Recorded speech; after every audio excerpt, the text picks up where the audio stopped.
l'impurité, la fornication, la sorcellerie, tout ça, ce sont des géants. Si vous avez la foi, ton géant, si tu as la foi, ton géant sera détruit au nom de Jésus. On n'est pas là pour envier les gens du monde. Les gens du monde sont censés nous envier parce que nous avons la vie. Nous portons la vie. Nous portons la gloire de Dieu. Beaucoup de gens disent que Pierre a marché sur l'eau, mais c'est faux.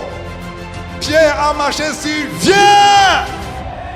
Il a marché sur la parole qui est sortie de la bouche de Jésus. L'homme ne vivra pas du pain seulement, mais de toute parole qui sort de la bouche de Dieu. Alléluia! Alléluia! Est-ce que vous êtes là? Je veux qu'on soit comme des fous pour Jésus. Alléluia! Gloire à Dieu! Amen! Alléluia! On va dans Josué chapitre 3. Josué chapitre 3. C'est bien, je vois ceux qui ont des stylos, des carnets, c'est très bien. Du premier verset au verset 3. Je demande à Karel de lire. Il est écrit, Josué s'étant levé de bon matin, partit de Sittim avec tous les enfants d'Israël. Ils arrivèrent au Jourdain et là, ils passèrent la nuit avant de le traverser. Au bout de 3 jours, les officiers parcoururent le camp et donnèrent cet ordre au peuple. Lorsque vous verrez l'arche de l'alliance de l'Éternel, votre Dieu, portée par les sacrificateurs, les Lévites, vous partirez du lieu où vous êtes et vous vous mettrez en marche après elle. Vous vous mettrez en marche après elle. Après quoi? Après l'arche de l'alliance. Maintenant, vous connaissez l'histoire. Les enfants d'Israël sortaient de l'Égypte. Ils ont eu des miracles. Il y a eu beaucoup de miracles. Il y a le mur de Jéricho qui se sont brisés. Mais maintenant, c'était après la mort de Moïse. Et Josué était allé remplacer Moïse. Et maintenant, ils allaient traverser. L'arche de l'alliance était derrière. Ici, on parle de quoi? Des priests, sacrificateurs. Qui sont les sacrificateurs?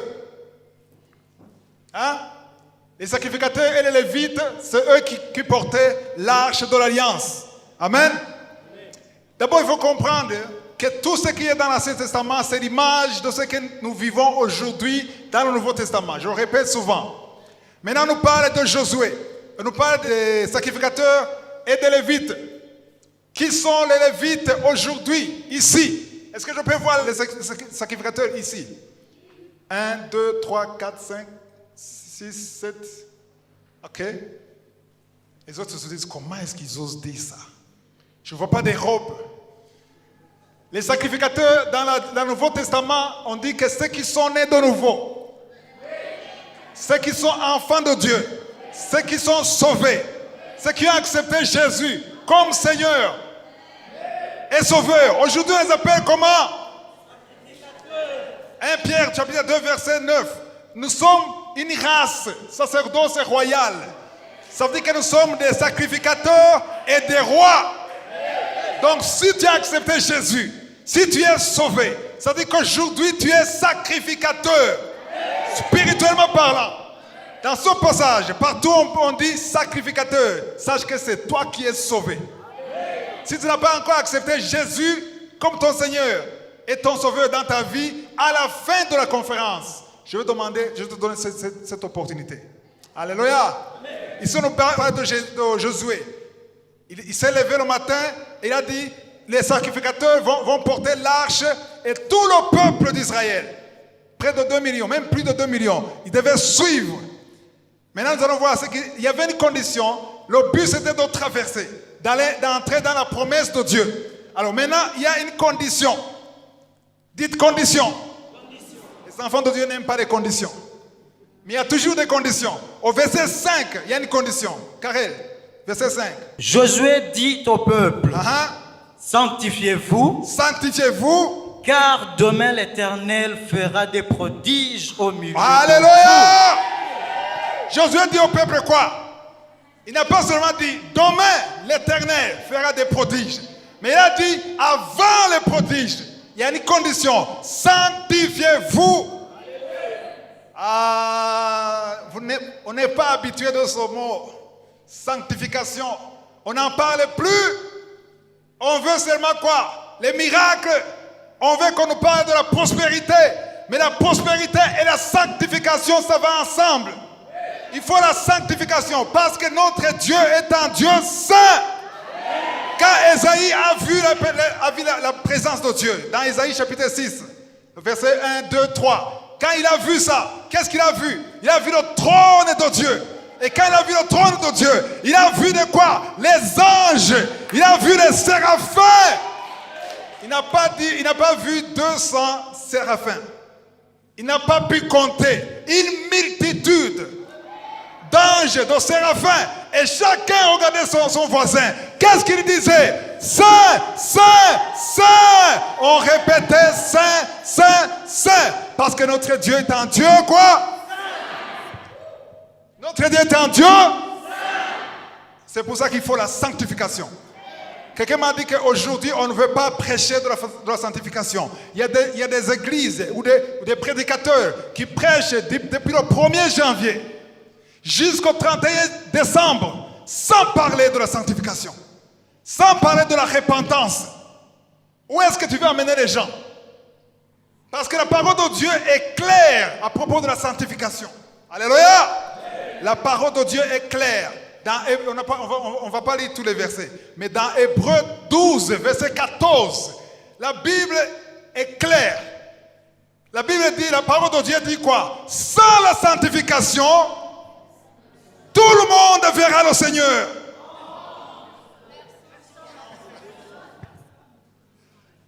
Sans la sanctification, quelques-uns verront le Seigneur. Hein? Je voulais vous attraper. Sans la sanctification, personne ne verra le Seigneur. Voir le Seigneur, ce n'est pas seulement aller au ciel. C'est aussi voir les miracles, voir sa main, voir sa présence, expérimenter sa bonté. Parce que Dieu est saint. Parce que pour s'approcher du trône de Dieu, il faut te sanctifier. Se sanctifier, c'est quoi? Ce n'est pas seulement la repentance. Être saint, quand on dit les saints dans la Bible, Paul écrit les lettres, il dit les saints de Philadelphie, les saints de Corinthe. Il y a des gens qui croient que quand on parle de saints, c'est quelques personnes intouchables, qui ne sont même plus vivants. Mais la Bible, quand on parle des saints, on parle des gens qui sont mis à part. Les saints, ça veut dire ceux qui sont mis à part. Ça veut dire ceux qui sont différents. Quand on lit dans la Bible, Israël était un peuple saint, une nation sainte. Même aujourd'hui, on parle d'Israël comme une nation sainte. Mais aujourd'hui, dans le Nouveau Testament, ce ne sont pas les Juifs qui sont forcément saints. Ce sont ceux qui ont été lavés, purifiés par le sang de Jésus. Si tu as été lavé, purifié par le sang de Jésus, la Bible t'appelle saint. Quand Paul parle, j'écris à toutes les églises des saints. C'est-à-dire des gens qui sont nés de nouveau. Alors, il y a la repentance. Après la repentance, il y a la sanctification. La sanctification, c'est un chemin. C'est un processus. C'est une vie. Sanctifier, parce qu'on va voir ici comment ils ont traversé le Jourdain. Il fallait traverser à travers l'eau. Il fallait marcher. La sanctification, c'est ta marche. C'est ta vie. C'est la vie de tous les jours. C'est le comportement, c'est les paroles que tu dis, tout ce que tu dis, tout ce que tu regardes. Tu dois être sanctifié. La Bible dit que quand Jésus va revenir, il veut trouver ton corps, ton esprit et ton âme sanctifiés. Parce que même tes yeux doivent être sanctifiés. Comment est-ce que les yeux sont sanctifiés? Ça dépend de ce que tu regardes. Parce qu'il y a des choses que tes yeux ne peuvent pas regarder. Il y a des vidéos dans ton téléphone. Il y a certains ici, si je regarde dans le téléphone, je peux dire, celui-ci n'est pas sanctifié. Ses yeux ne sont pas sanctifiés. Parce qu'il y a des choses impures. Tu regardes des vidéos pornographiques, sexuelles, ça dit que ce n'est pas sanctifié. Il y a des paroles que tu prononces il y a l'habillement, il y a le comportement, il y a une vie sanctifiée. Ah, les gens n'aiment pas.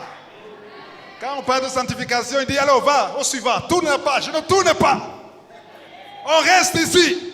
On en parle parce qu'on veut traverser. On veut aller de l'autre bord, l'autre côté du bord. On veut aller à travers le Jourdain. Le Jourdain, c'est quoi? Il y a ton Jourdain. Il y a quelque chose que tu dois traverser. Il y a des prières que tu as fait pendant longtemps. Ça fait des années que tu pries pour quelque chose. Peut-être que tu n'es pas exaucé parce qu'il y a un péché qui te bloque. Si vous lisez dans Ésaïe 59, verset 2, Amen, verset 1 jusqu'au verset 2, Dieu dit, non, ce n'est pas que mon oreille ne peut pas entendre. Ce n'est pas que ma main n'est pas courte, mais ce sont vos péchés, ce sont vos offenses qui font un blocage. C'est vos péchés qui me bloquent. C'est Dieu qui le dit. Ésaïe 59, verset 2. Il faut écrire ce verset. On ne va pas lire parce qu'il n'y a pas de temps. Amen. Donc, la sanctification, c'est bien. C'est important pour s'approcher de Dieu et pour avoir la vie éternelle. Pourquoi est-ce qu'il y a des églises? Les églises qui ne parlent pas de sanctification, qui ne parlent que de la prospérité dans le monde. Ce sont des méga churches. Ils sont remplis de gens. Parce que les gens veulent, la Bible dit au dernier jour, les gens voudront écouter ce que leurs oreilles veulent entendre. Tu dis à quelqu'un, tu peux attraper. Attrape la maison, attrape le jet privé, attrape le V8, appelle, confesse, tu as le pouvoir, mais ne parle pas de sanctification. Il y a des gens qui nous appellent dans Kanguka. Ils se disent, prie pour moi. J'ai appris qu'il y a des centaines de femmes stériles qui ont des enfants. Ça arrive presque toutes les semaines. Dans le monde, les gens qui nous appellent, ils disent, je veux un enfant. Tu dis, il faut écouter Kanguka, il faut avoir la foi. Dieu a fait le miracle pour Sarah, il a fait le même miracle pour Élisabeth. La même puissance qui était sur Rebecca, la même puissance qui était sur Anna, la même puissance qui était sur Sarah, la même puissance peut te donner un enfant. Il dit, ah, je crois, mais ça fait 4 ans que nous essayons. Et on essaie de leur expliquer, il faut avoir la foi, il faut attendre le temps de Dieu. Mais c'est quand le temps de Dieu? On leur dit, il faut avoir la foi. On ne sait pas. Dieu ne parle jamais de temps. Il te montre les épreuves, il te montre les promesses, il te montre là où tu vas aller. Mais il ne te dit jamais combien de temps. Si Moïse savait qu'il allait passer 40 ans, je peux être sûr à 89,9% qu'il dit, non, je n'y vais pas. Je reste en Égypte. Dieu ne te dira jamais combien de temps tu vas passer dans le désert. Alors, les femmes et les hommes qui nous appellent, ils disent, je veux un enfant, priez pour moi. Non, va avoir, et la foi. Et on est surpris quand ils nous disent, mais moi et mon copain, nous prions tous les jours. Attends, vous êtes qui? Votre quoi? Mais mon copain. Et ça, c'est tous les jours, toutes les semaines qu'on a ça. Les gens qui font le counseling peuvent le dire. C'est pas vrai. Moi et mon copain, ou ma copine, et on leur demande, où est ton copain? Mais nous vivons ensemble. Et ça fait combien de temps que vous cherchez un enfant? 4 ans. S'il vous plaît, priez pour que Dieu nous donne un enfant. Et ils insistent. Et on leur dit, attends, notre Dieu est un Dieu saint. Vous êtes dans le péché. Mais pourquoi? Parce que ce n'est pas ta femme, c'est ta copine. Tu n'as pas le droit de coucher avec ta copine. Vous êtes dans la fornication. Mais en fait, on a préparé ça. Il y a eu des complications, mais on va le faire l'année prochaine. Séparez-vous! Ah, au moins il y a une femme qui dit Amen. Séparez-vous, dit le Seigneur. Il y a quelques années, je prêchais à la radio chez moi et je parlais des copains, de ceux qui ont des copains et des copines. J'ai dit, dans le Seigneur, il n'y a pas de copinage. Vous priez, vous engagez une relation sérieuse qui va, si c'est la volonté de Dieu, aboutir au mariage. Et j'ai dit, si tu as un fiancé ou une fiancée et tu n'as pas prié, Mais j'ai dit, stop! Et j'ai crié comme un fou, stop! Personne n'a dit amen. Et il y a une fille qui a dit, je ne vais plus écouter cette émission. Parce que quand elle est sortie, dans son cœur, il y avait stop! Qui est-il pour me dire stop? Ce n'est pas moi qui te dis stop. C'est la parole de Dieu qui te dit stop. Le copinage n'est pas chrétien. Il y a des gens qui ne veulent pas entendre ça. Nous rendons grâce au Seigneur parce qu'il y a beaucoup de personnes, il y a beaucoup de couples qui vivaient dans le péché, qui sont séparés. Il y a ceux qui ont pris l'avion, qui sont venus en Afrique pour arranger tout. Il y a d'autres qui se sont mariés et après ils sont ensemble, sans culpabilité, dans la sanctification. La sanctification, ce n'est pas seulement le sexe, ce n'est pas seulement la fornication, ce n'est pas seulement l'adultère. La sanctification, c'est tout ce qui est en dehors de la parole de Dieu. Alléluia! Je voudrais un peu traîner sur le verset 5 parce que c'était la condition avant de voir le miracle. Parce qu'ici, on va voir le miracle. Mais avant le miracle, il fallait quoi? Il fallait la sanctification. J'ai dit, il fallait la sanctification. La sanctification. La sanctification, c'est un processus. Personne n'est parfaite ici. Amen. Mais il ne faut pas que tu sois la même personne dans 6 mois. Il y a des champs, on tend vers la perfection. Paul disait, je tends vers la perfection. Je n'ai pas encore atteint, mais j'oublie ce qui est en arrière. Mais je me concentre sur ce qui est devant. Alléluia. Ok, maintenant on va lire le verset 9 à 10. Josué dit aux enfants d'Israël, approchez et écoutez les paroles de l'Éternel, votre Dieu. Amen. Josué dit, à ceci vous reconnaîtrez que Dieu, le Dieu vivant est au milieu de vous. Et qu'il chassera devant vous les Cananéens, les Hittiens, les Éviens, les Phéréziens, les Girgasiens, les Amoréens, et les Jébusiens. C'est pas fini. L'adultère, la stérilité, la fornication, la sorcellerie, tout ça, ce sont des géants. On a cité 7 géants. Mais les 7, c'est le chiffre de la plénitude. Ton géant n'est pas forcément mon géant. Mais il y a un géant démon qui bloque ta vie. Il y a quelque chose qui est conforme à la volonté de Dieu. Dieu veut que tu sois complètement délivré de la masturbation, que tu sois délivré de l'adultère. Dieu veut que ton mari soit sauvé. Dieu veut que ta femme soit sauvée. Dieu veut que ton pays soit sauvé. La volonté de Dieu, selon 2 Pierre 3:9, c'est que tout le monde, je dis tout le monde soit sauvé. Que tout le monde arrive à la repentance. Mais si ce n'est pas fait, c'est parce qu'il y a des géants. Il y a un géant qui bloque ta vie. Il y a un géant qui bloque tes finances. Il y a un géant qui bloque tes enfants. Il y a un géant qui bloque les promesses de Dieu. Alléluia. C'est pour ça qu'on a cité 7 sortes de géants. Mais ton géant n'est pas forcément le géant de ton voisin. Chacun de nous a un géant. Et nous voulons que son géant soit détruit au nom de Jésus. Si vous avez la foi, ton géant. Si tu as la foi, ton géant sera détruit au nom de Jésus. Alléluia. Lisons le verset 10. Répète un peu le verset 10. Voici, l'arche de l'alliance du Seigneur de toute la terre va passer devant vous dans le Jourdain. Maintenant, prenez 12 hommes parmi les tribus d'Israël. Ok. L'arche de l'alliance représente quoi? Jésus, oui, et la présence de Dieu. L'arche de l'alliance représente la présence de Dieu ou Jésus, parce que la prière, toute prière sans Jésus est inutile. Aujourd'hui, il y a des enseignements sur YouTube qui disent qu'on n'a plus besoin de prier au nom de Jésus. Ces enseignements sont des enseignements démoniaques. Ce sont des enseignements antéchrist.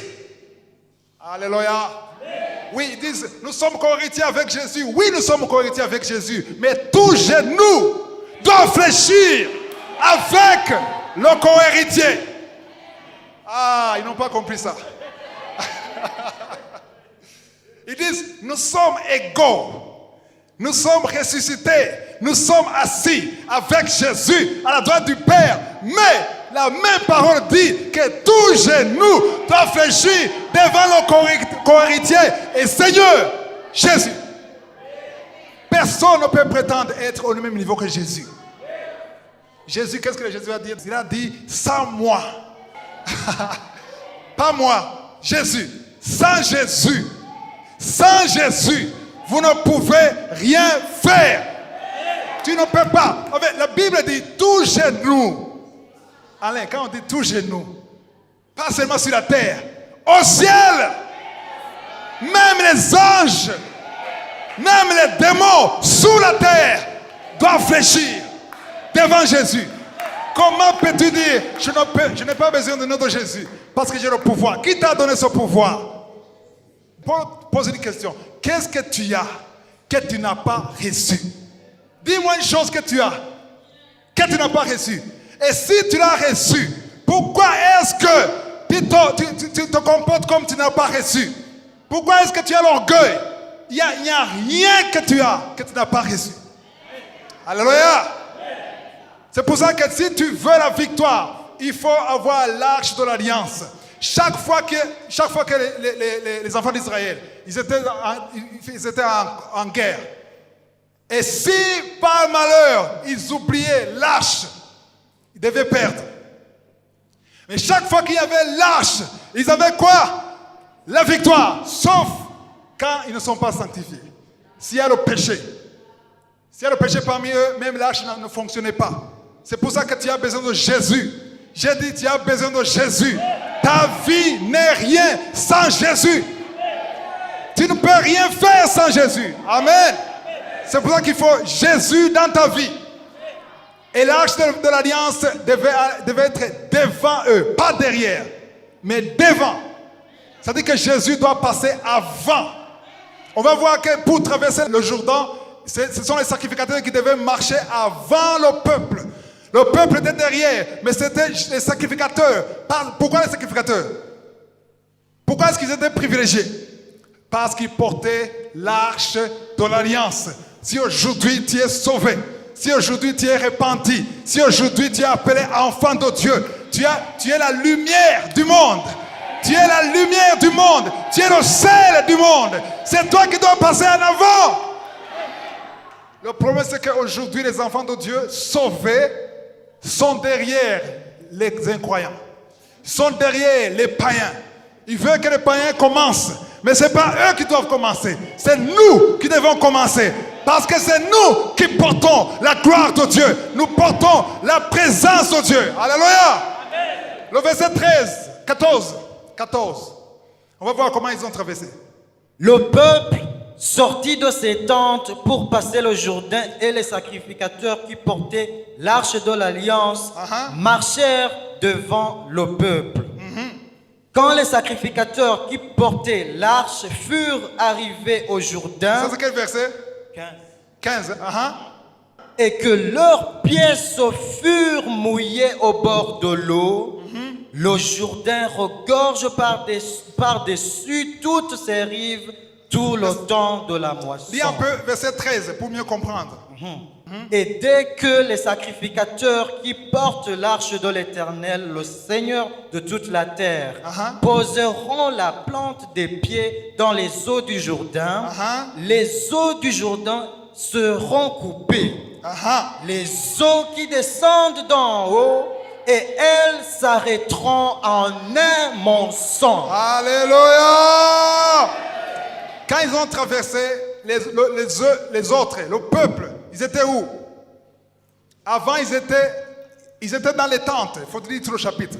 Ils étaient dans les tentes et ils observaient le spectacle des sacrificateurs. Qui observe qui? Amen. Vous ne comprenez pas. On n'est pas là pour observer, pour admirer les gens du monde. On n'est pas là pour envier les gens du monde.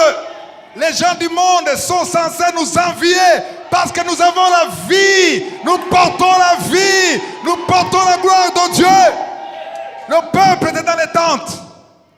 Mais les sacrificateurs ont porté l'arche de l'alliance. Et qu'est-ce qui s'est passé? On a lu. Qu'est-ce qui s'est passé? Le verset 15. Quand les sacrificateurs qui portaient l'arche furent arrivés au Jourdain. Quand les sacrificateurs qui portaient l'arche, c'est-à-dire qui portaient la gloire de Dieu, qui portaient la présence de Dieu, qui est l'image de Jésus aujourd'hui. Alléluia. On a dit quand. Pourquoi on a dit quand? C'est quelque chose qui s'est passé quand ils ont marché, quand ils ont fait l'action. Aujourd'hui, je veux qu'on apprenne qu'il faut faire l'action. Les enfants de Dieu sont fainéants aujourd'hui. Alléluia. Il y a des choses qui ne marcheront pas avant que tu fasses un premier pas. 3 personnes ont compris ça. Il y a des portes qui ne vont pas s'ouvrir dans ta vie aussi longtemps que tu resteras assis à te lamenter, à attendre un miracle. Il y a des miracles qui demandent que tu fasses le premier pas.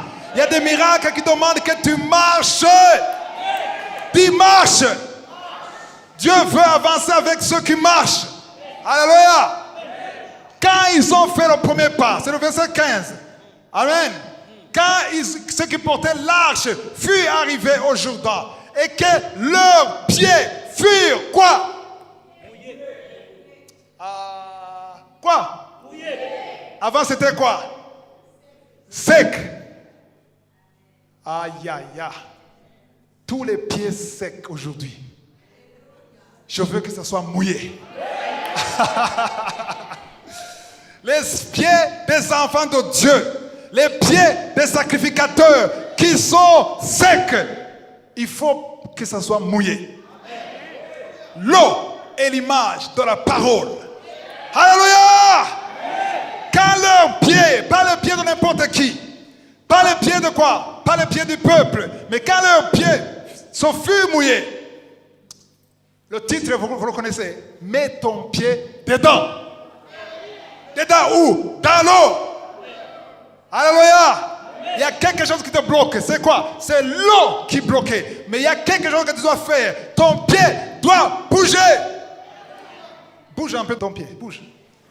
Alléluia. Il y a un autre pied que je ne vois pas. C'est ça que je veux. Le pied spirituel doit bouger pour avancer. Alléluia. Il y a des choses que je n'aurais jamais eues dans ma vie si je ne vais pas bouger mon pied spirituel. Ce que je suis aujourd'hui, j'ai bougé. Ce que je suis aujourd'hui, ce n'est pas un héritage de ma famille. C'est parce que j'ai compris qu'il faut bouger. Aïe aïe aïe. Il fallait bouger mon pied. Alléluia. Il faut bouger ton pied. Il y a des gens qui veulent bouger, mais que le pied reste sec. Ça veut dire quoi? Ils n'ont pas touché l'eau. Amen. Les sacrificateurs sont partis avant avec l'arche. Et quand ils ont bougé le pied, et quand le pied a été mouillé, bouger ça ne suffit pas, mais il faut que ce soit mouillé. Alléluia. Gardez le verset 15 s'il vous plaît. C'est très important. Quand leurs pieds furent mouillés au bord de l'eau. Vous ne comprenez pas. On ne parle pas quand ils étaient au milieu de l'eau. Quand ils étaient au bord, quand ils étaient au commencement, leurs pieds étaient mouillés et l'eau a disparu. Vous ne comprenez pas. Il fallait qu'elle bouge, il fallait qu'elle touche l'eau, il fallait faire quelque chose. Wow! En 2013, ça faisait 10 ans que il y avait un géant qui avait bloqué tous mes voyages. Jusqu'en 2003, je voyageais beaucoup. J'allais en Afrique du Sud, j'allais à Dubaï. À partir de 2003, c'était bloqué. 10 ans. Même les passeports là de 5 ans, c'était expiré. En 2003, au début de l'année, Dieu m'a dit à travers une sœur une chrétienne qui est en Europe, il m'a dit que Dieu bénisse tous tes voyages en 2013. C'était en 2013, début de l'année. Et quand il a parlé, l'Esprit de Dieu m'a dit, je vais ouvrir la porte. Maintenant, tu vas encore voyager. J'ai dit, comment est-ce que je vais voyager? Je veux que tu fasses le premier pas. Quel pas? Moi, je n'ai pas l'argent. Dieu me disait d'aller aux États-Unis. Je n'ai pas l'argent pour aller en Amérique. Il m'a dit, qu'est-ce que tu as? Comme il disait à Moïse. Moïse avait quoi? Une verge, un bâton. Et Dieu m'a dit, qu'est-ce que tu as? Va acheter. Est-ce que tu peux acheter un passeport? Oui, je peux acheter. Va acheter. Le lendemain, j'étais à la PAF, au bureau de l'immigration. J'ai acheté le passeport. Et quand je l'ai acheté, j'ai dit, Seigneur, j'ai acheté. Va mener à l'ambassade. Parce qu'il faut que tu ailles aux États-Unis. Aux États-Unis, il y a quelqu'un que j'ai ordonné. Oh, comme Dieu a dit au corbeau. Il a dit, j'ai ordonné à quelqu'un qui est aux États-Unis. Et quand tu le verras, quand tu fourreras le pied, alléluia, ta vie va changer. Et tu vas voyager comme tu n'as jamais pensé. J'ai dit, quelqu'un m'a dit, quelqu'un que tu ne connais pas. Ça, c'est un peu fou. J'ai pris le passeport. Je suis allé sur Internet. J'ai demandé le rendez-vous. Et il y a un papa que je respecte, qui est vraiment chrétien, qui est sage. Il m'a dit, tu vas où? Je vais aux États-Unis, à l'ambassade. Ton passeport, il y a des visas, ou le visa sud-africain, il m'a dit, je l'ai eu il y a 2 jours. Il a fait comme ça. Il m'a dit, il faudra prier. Enfin, attends, je n'ai pas envie de paniquer, mais parce que Dieu m'a dit qu'il va faire quelque chose. Et moi, je ne fais pas peur, parce que je me disais, je vais juste mettre mon pied. Alléluia. Si ça ne s'ouvre pas, ce n'est pas grave, je vais continuer à vivre, parce que je vivais, mais je vais juste obéir. Et quand je suis allé à l'ambassade, je suis arrivé là-bas, tout le monde était là. Quelqu'un est allé à l'ambassade. Tout le monde était concentré. J'arrive, j'entre. La dame me regarde. Elle me dit, tu vas où? Aux États-Unis. Pour combien de temps? Je dis combien? 2-3 semaines. Tu es marié? Oui. Tu as des enfants? J'ai un enfant. Demain à 15h, tu vas prendre le passeport, il y aura le visa. Quand il m'a dit ça, ok, je suis sorti. Mais quand je suis sorti, au lieu de dire Amen comme vous, je pensais où est le ticket? Et quand je suis sorti, les gens me regardaient, ils disaient, oh, il n'a pas eu le visa. Et le lendemain, quand je suis venu, tous ceux qui ont le visa, ils ont dit, on pensait tous que tu n'as pas eu le visa. Parce que je me demandais où le ticket, ça sera où? Mais après 3 jours, Dieu a pourvu le ticket. Et quand je suis allé aux États-Unis, j'arrive, je vois la personne. D'une fois, c'est une longue histoire. Sinon, je vais sortir de l'enseignement, ok? C'est une longue histoire, j'ai trouvé la personne. Quand la personne, je l'ai vue, elle m'a dit, je vais te soutenir, je vais soutenir ton ministère. Et jusqu'à aujourd'hui, la personne me soutient. Et en 2013, je suis allé 2 fois aux États-Unis. Je suis allé une fois en Europe. Je suis allé en Afrique du Sud. Et je n'ai rien fabriqué. Parce que Dieu a dit, bouge ton pied. Bouge ton pied. Alléluia. Il y a un pas. Il y a un pas à faire dans la vie. Alléluia.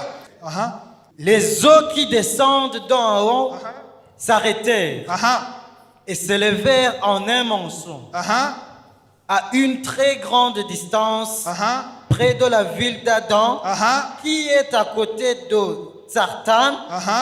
Et celles qui descendent vers la mer de la plaine, la mer salée, furent complètement coupées. Complètement coupées. Le peuple passa vis-à-vis de Jéricho. Hey! Alléluia! Tu sautes maintenant, on va vite parce que le temps court. Je suis allé dans beaucoup de choses. Matthieu 14, c'est important de comprendre qu'il faut faire un pas de la foi. Alléluia! Il y a quelque chose que je veux dire. Il y a ceux qui disent, pourquoi est-ce que tu parles souvent de la foi, de la prière? Et il y a ceux qui disent, tu ne parles jamais de la repentance. Qu'est-ce que je dis vendredi? Qu'est-ce que je parle? Je parle de la repentance. Je parle de la sanctification. Mais j'insiste sur la foi. Pourquoi? Parce que dans Hébreux 11, verset 6, il est écrit que personne, amen. On ne peut pas plaire à Dieu. Il est écrit sans la foi, il n'est pas difficile Mais il est impossible de lui plaire. Il est impossible de plaire à Dieu sans la foi. C'est pourquoi chaque fois que je vois les chrétiens, j'essaie de les motiver à avoir la foi. Il faut être sanctifié, mais aussi, il faut aussi avoir la foi. Parce que c'est ça qui plaît à Dieu. Sans la foi, tu ne peux pas plaire à Dieu. Je peux voir ceux qui veulent plaire à Dieu. Il faut la foi.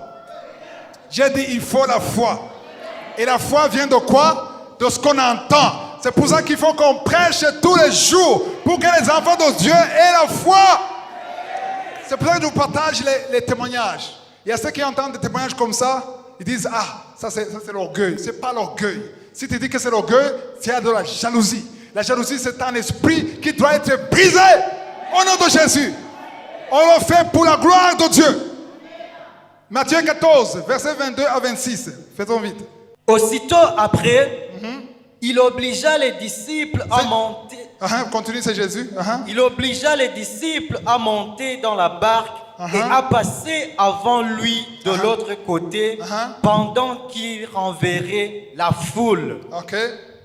Quand il l'eut renvoyé, il monta sur la montagne pour prier à l'écart. Et comme le soir était venu, il était là seul. La barque, déjà au milieu de la mer, était battue par les flots, car le vent était contraire. Amen.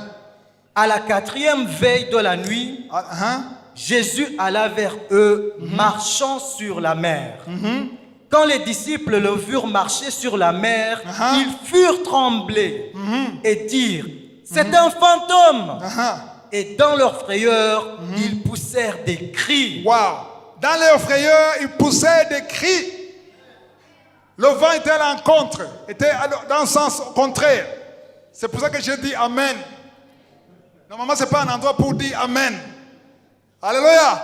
Parce que quand le vent est contraire, c'est le moment de glorifier Dieu.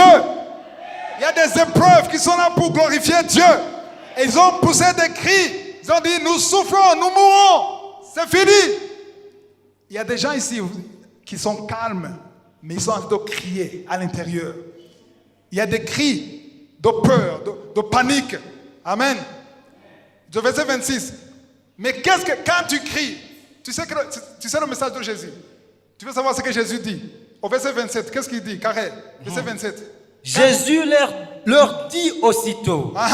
Rassurez-vous, c'est moi, n'ayez pas peur. Rassurez-vous, n'ayez pas peur. Jésus te rassure. J'ai dit Jésus te rassure. Mais il fallait faire quelque chose. La barque était au milieu. Il y avait des vagues, il y avait du vent, le vent très violent. Il y avait même l'eau qui entrait dans le bateau. Et qu'est-ce que Jésus a dit? Qu'est-ce qui s'est passé? Le verset 27. Jésus leur dit aussitôt, rassurez-vous, c'est moi, n'ayez pas peur. 28. Pierre lui répondit, Seigneur, si c'est toi, ordonne que j'aille vers toi. Alléluia! J'aime beaucoup Pierre. Même s'il est brutal, je l'aime quand même. Il y a une certaine brutalité que j'aime chez lui. Il y avait 12 hommes avec les barbes. Tremblent, oh nous mourrons. Mais un seul sur 12 a eu l'audace. Il a dit, Jésus marchait. Et c'était cela. Jésus était là. Pierre a dit, si c'est toi. Pourquoi est-ce qu'il a dit si c'est toi? Parce qu'il a vu Jésus marcher sur l'eau. Il a dit, si c'est toi. Pourquoi est-ce qu'il a demandé? Il a dit, si c'est toi. Parce qu'il voulait marcher sur quoi? Non. Sur la parole. Il ne voulait pas marcher sur l'eau. Personne ne peut marcher sur l'eau. Il y a des choses qui sont impossibles sans la parole. Il y a des gens qui ont imité Pierre. J'ai appris ça. C'est au Congo. Vous avez entendu l'histoire? C'était la pluie. Ils ont dit, Pierre était un homme comme moi. Ils étaient combien? Une dizaine. Marchons au nom de Jésus. Ils se sont noyés, tous morts. Parce qu'il n'y avait pas une parole. Il ne faut pas imiter quelqu'un qui a fait quelque chose.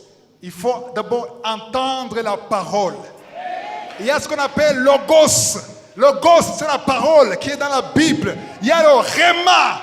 Le Rhéma, c'est une parole qui vient spécialement pour toi, pour une mission particulière. Alléluia. Si vous avez entendu que j'étais à l'ambassade, tu peux aller à l'ambassade et tu n'auras pas le visa si tu n'as pas le Rhéma. Il faut avoir la voix de Dieu qui te dit, va. Et Pierre a dit, si c'est toi, tu t'es déjà présenté que c'est toi. Jésus a dit, c'est moi. Alléluia. Attends, Jésus avait dit, c'est moi. Pierre n'a pas demandé, est-ce que c'est toi? C'est pas ce qu'il a dit. Il a dit, si c'est toi, ordonne que je marche. Tu as déjà dit que tu es Jésus, ça ne suffit pas. Dieu est sur le trône, ça ne suffit pas. Jésus est sur le trône, ça ne suffit pas. Il faut quoi? Il faut la parole. Demande la parole. Qu'est-ce qu'elle a dit sur toi? Quelles sont les promesses sur ta vie? Alléluia. Si c'est toi, ordonne que je marche. Et le verset 30. Ok, Pierre lui répondit, Seigneur, si c'est toi, ordonne que j'aille vers toi sur les eaux. Et il dit, viens. Stop. Anigala, c'est quoi? Zela. Yaka. Zela, c'est attends. Yaka. Yaka awa. Hey. Yaka. Come. Viens. Yaka. Yaka awa. Quand Jésus a dit quoi? Viens. Beaucoup de gens disent que Pierre a marché sur l'eau, mais c'est faux. Pierre a marché sur viens. Il a marché sur la parole qui est sortie de la bouche de Jésus. L'homme ne vivra pas du pain seulement, mais de toute parole qui sort de la bouche de Dieu. Tu peux vivre de la parole. J'ai vécu de la parole pendant plus d'une année. J'ai cherché du travail. J'étais à Lubumbashi. J'ai tout fait. Mais je vivais sur la parole. La parole peut te faire vivre. La parole peut t'élever. La parole peut te sauver. La parole peut ouvrir des portes. La parole, c'est comme un marteau qui brise le roc. Yeah! Yeah! Yeah! La parole, c'est la vie. J'aime la parole. C'est pour ça que je veux toujours, tous les jours qu'on apprenne la Bible. On est sur quel livre? Romains. On va étudier toute la Bible. Parce que c'est la parole qui a créé la vie. C'est la parole qui a créé le soleil. C'est la parole qui a créé les étoiles. Toutes les galaxies ont été créées par la parole. La lumière a été créée par la parole. Tu es créé par la parole. Au commencement était la parole. Et la parole était avec Dieu. Et la parole était Dieu. Et la parole s'est fait chair. Yeah! Wow! Est-ce que le verset 29, tu as dit que Pierre a marché sur les eaux pour aller où? Où? Ils sont dirigés vers Jésus. Où est-ce que tu te diriges? Il y a ceux qui veulent marcher pour se diriger vers quoi? Vers leur rêve. Ne te dirige pas vers la femme qui est de tes rêves. Pas vers la maison de tes rêves. Ne te dirige pas vers le pays de tes rêves. Dirige-toi vers qui? Jésus! Pourquoi vers Jésus? Parce qu'en Jésus, il y a tout. En Jésus, il y a tout. En Jésus, il y a la paix. Il y a la sécurité. Il y a l'assurance. Il y a la vie éternelle. En Jésus, il y a la maison. Il y a la protection. En Jésus, il y a l'avenir. En Jésus, il y a la joie. En Jésus, il y a le mari. Il y a les femmes. Il y a les enfants. Dirige-toi vers Jésus. Aujourd'hui, vous allez changer de direction. Ne cherchez pas un sorcier. Ne cherchez pas un homme. Ne cherchez pas un prophète. Dieu peut envoyer un prophète, mais ne cours pas derrière le prophète. Cours derrière Jésus. Cherche Jésus. Dirige-toi vers Jésus. Alléluia. Tu as des dettes. Tu as des dettes. Va vers Jésus. Tu veux un enfant? Va vers Jésus. Tu es fatigué de la vie? Va vers Jésus. Ton mariage ne marche pas? Va vers Jésus. Tout ce qui ne marche pas, va vers Jésus. Mais sur le chemin qui va vers Jésus, il y a des tempêtes. Le vent qui est contraire. Il y a des vagues. Il y a des obstacles. Je vous ai dit qu'il y a des serpents et des scorpions. Et on a le pouvoir de les marcher, de les écraser au nom de Jésus. Verset 30. Mais voyant que le vent était fort, il eut peur. Il eut peur. Et comme il commençait à enfoncer, il s'écria, Seigneur, sauve-moi. Pourquoi est-ce qu'il avait peur? Une question intéressante. Les tempêtes, mais il y a un problème. Avant qu'il marche, il y avait des tempêtes. Pourquoi maintenant il a peur des choses qui existaient avant? Non, il a perdu la foi. Pourquoi? Pourquoi est-ce qu'il a perdu la foi? Il a enlevé les yeux de Jésus. Avant, il fixait les yeux sur Jésus. Et quand il fixait les yeux sur Jésus, il a marché sur le vent et sur l'eau. Amen. Et au milieu, il était presque, on va voir le verset qui suit. Il était presque arrivé, mais voyant, comment est-ce qu'il a vu des choses qui étaient là même avant? Les choses étaient là. Les problèmes étaient là. Je vais vous dire que si vous gardez les yeux sur Jésus, ça ne veut pas dire que les problèmes vont disparaître. Les problèmes seront là, mais vous allez marcher quand même. Les problèmes sont là, mais vous avancez et vous persévérez parce que vous avez les yeux sur Jésus. Jésus a dit, viens, fixe tes yeux sur moi. Et quand il a vu, comment est-ce qu'il a vu? Il a vu parce que Jésus était là, il marchait, les yeux étaient sur Jésus. Ici, il y avait une tempête, il a tourné la tête. Le caméra. Il a vu les tempêtes qui étaient là. Alléluia. Les vagues étaient là. Et il a eu peur. Pourquoi? Parce qu'il a vu. Tu as peur parce que tu regardes les problèmes. Tu fixes les problèmes. Tu fixes ce qui ne marche pas. C'est ça qui fait que tu as peur. Et le verset 31. Aussitôt, Jésus étendit la main, le saisit et lui dit, homme de peu de foi, Amen. Pourquoi as-tu douté? Pourquoi as-tu douté? En fait, c'est parce que tu as douté. C'est parce que tu as douté que tu as enfoncé. Amen. Parce qu'avant le doute, il marchait sur l'eau. Quand il a douté, s'enfonçait. Mais le problème, c'est quoi? Il faut comprendre une chose. Jésus a fait quoi? Il a tendu la main. Il a saisi la main de qui? De Pierre. Qu'est-ce que ça nous apprend? Emmanuel, est-ce que tu peux être là? Là, Jésus est là. Pierre est ici. Vous voyez ici? Et quand il a dit, Jésus, si c'est toi, appelle-moi. Et il a marché sur l'eau. 1 pas, 2 pas, 3 pas. Et il gardait les yeux sur Jésus. Mais il a changé. Il s'est enfoncé. Et Jésus a fait quoi? Ça veut dire quoi? On a dit nulle part que Jésus s'est précipité pour le prendre là où il était. Jésus est resté à la même place. Ça veut dire que Pierre a marché.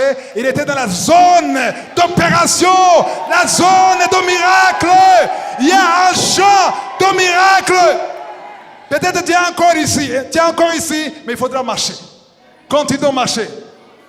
Si Pierre était enfoncé ici, c'était fini. Mais quand tu t'approches de Jésus, quand tu approches du trône, quand tu approches du trône de Jésus, il te prend la main.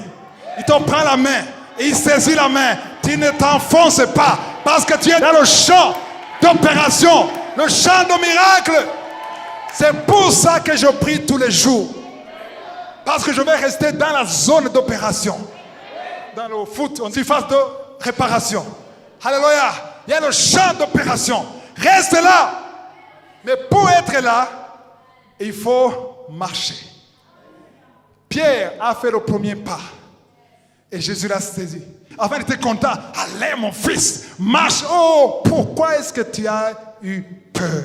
Quand Jésus a pris la main de Pierre, où étaient les 11 peureux? Ils étaient des spectateurs.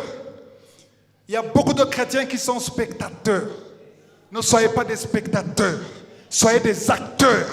Soyez des joueurs, marquez des buts au nom de Jésus. Waouh! Comment est-ce que nous terminons au verset 31? Homme de peu de foi, pourquoi as-tu douté? Et verset 32. Et ils montèrent dans la barque et le vent cessa. Attends, Emmanuel était là-bas. Les 11 ils étaient où? Ici, dans la barque.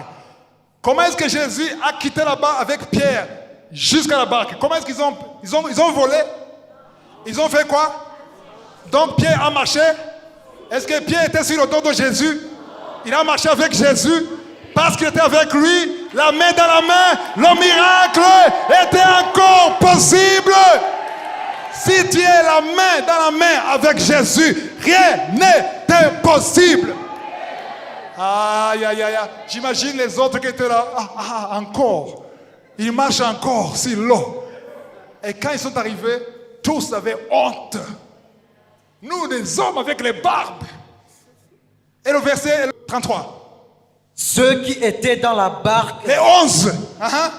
Ceux qui étaient dans la barque vinrent se prosterner devant Jésus et dire: tu es véritablement le Fils de Dieu.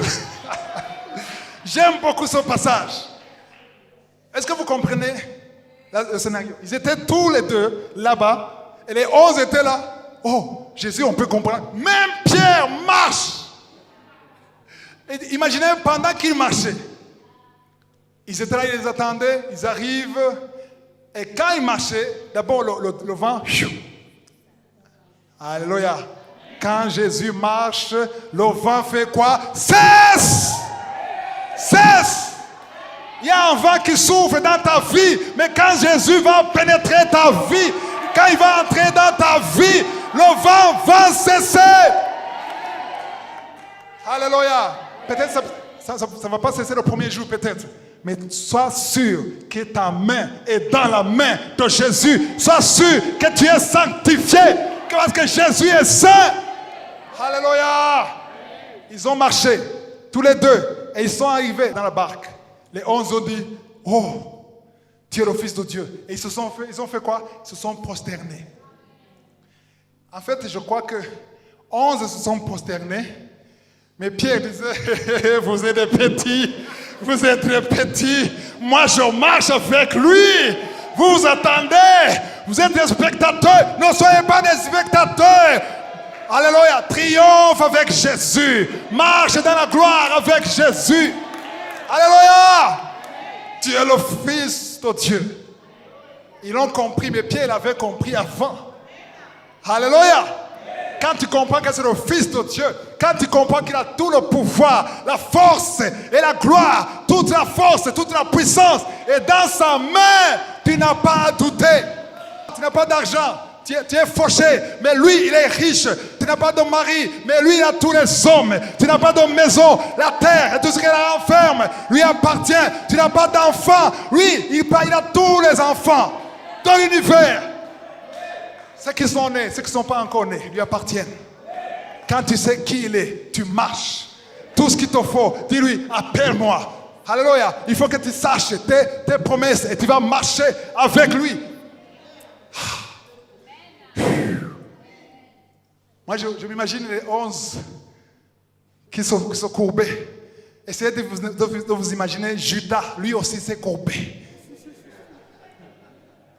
Il était parmi les 11. Tu es le Fils de Dieu.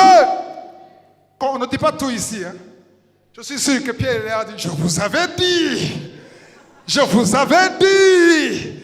Il suffit de mouiller ton pied. Ton pied, mouille ton pied. Mets ton pied dans l'eau. Mets ton pied dans le feu. S'il te dit, parce qu'à travers le feu, tu ne seras brûlé. Si c'est lui. Shadrach, Meshach, Abednego. Ils étaient dans le feu. Ils n'ont pas brûlé parce qu'il y avait une parole qui les a poussés. Qu'est-ce qui te pousse? Alléluia. Quelqu'un qui a la foi. Marc 11, 24 dit que si tout ce que vous demanderez en priant, croyez que vous l'avez reçu et vous le verrez s'accomplir. Tu veux un mari? Tu es une fille?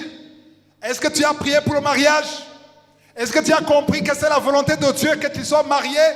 Si tu as vraiment cette foi, tu dois faire un pas vers le mariage.